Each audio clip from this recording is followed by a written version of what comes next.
What's up, YouTube? This is Too Raw for TV. All right, so this is something that has been pretty much trending on social media.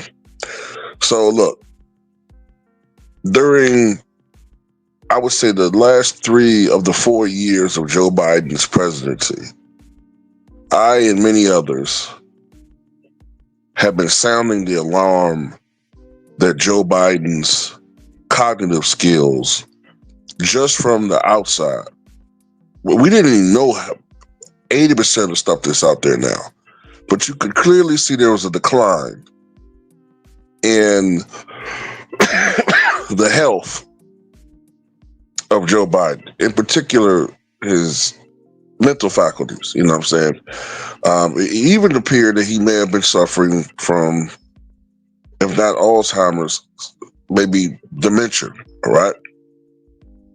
Or at least age-related cognitive decline, okay? So much so that you even want to know if it necessitated the 25th Amendment being invoked. Of course, the 25th Amendment was set in place in the event that the president mentally or physically can no longer handle the job and be removed from office, okay? When I was talking about that stuff then, there was people that were saying, you just a Trump supporter, which makes no goddamn sense whatsoever. Just, oh my God, man. You're a Trump supporter. Oh, you're a CON. You're a sellout. You're paid. You're paid by the GOP to badmouth Biden and all that. And I said, wait a minute, man. You guys could not have been subscribed to me for more than just a couple of months or a year or so, because when Trump was president, I used to be on his ASS all the time. I don't like Trump. I also didn't like Biden, but at the same time, I know what I'm seeing. I know what I'm seeing. And now it's been confirmed. So there's this audio that was first put up by Axios, and I believe it's from the former special investigator, or I think it's former special investigator, as far as Joe Biden's handling of classified documents after him leaving the vice presidency. I forgot the guy's name. I think his last name is Her or something like that. But anyway, the audio is terrible. Now, I'm not going to play too much of this, but you clearly see that he has problems remembering dates and facts. And he can't remember exactly when his son passed away. He couldn't remember when the presidential election was, or when he was inaugurated, or when Trump was inaugurated. He couldn't remember these things. So during this time when you were living in Chambers Road and there were documents related to the Penn Biden Center or the Biden or the cancer booster shot or your book, where did you keep papers that related to those things that you were actively working on? Well, I don't know. This is what, 2017, 18, that area? Yes, sir. Remember, in this time frame, my son is either been deployed or is dying.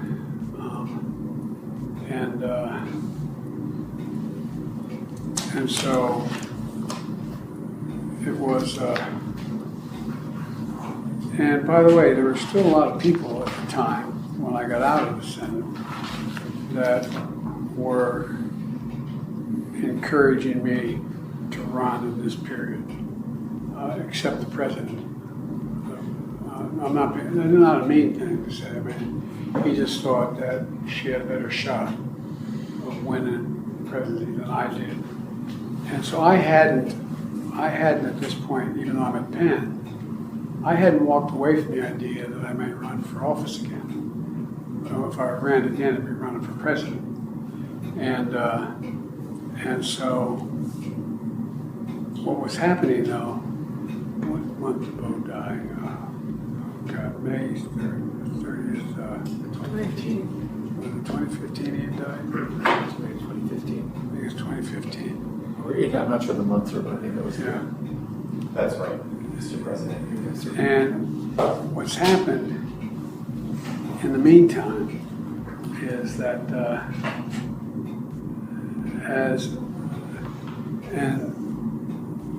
Trump gets elected in November of 2017? 2016. All right. So,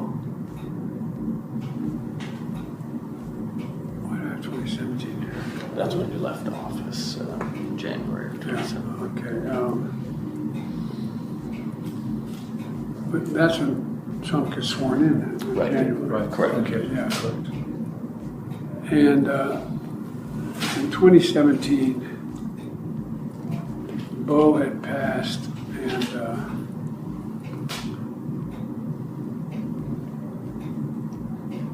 this is personal. The genesis of the book and the title "Promise Me, Dad" was I know you're all close with your sons and daughters, but Bo was like my right arm, and that was my left. These guys were a year and a day apart, and they could finish each other's sentences. And Bo, I used to go home on the train in the period that I was still in the Senate. Anyway, do you remember? There was not pressure. Bo knew how much I adored him. And maybe this sounds so, everybody knew how close we were. I mean, there was not anybody in the world who wondered whether or not, anyway. And so. Sir, I'm wondering if this is a good time to take a break, briefly. Would that No, let me just keep going to get it done. Yeah, so that's just a portion of the audio, and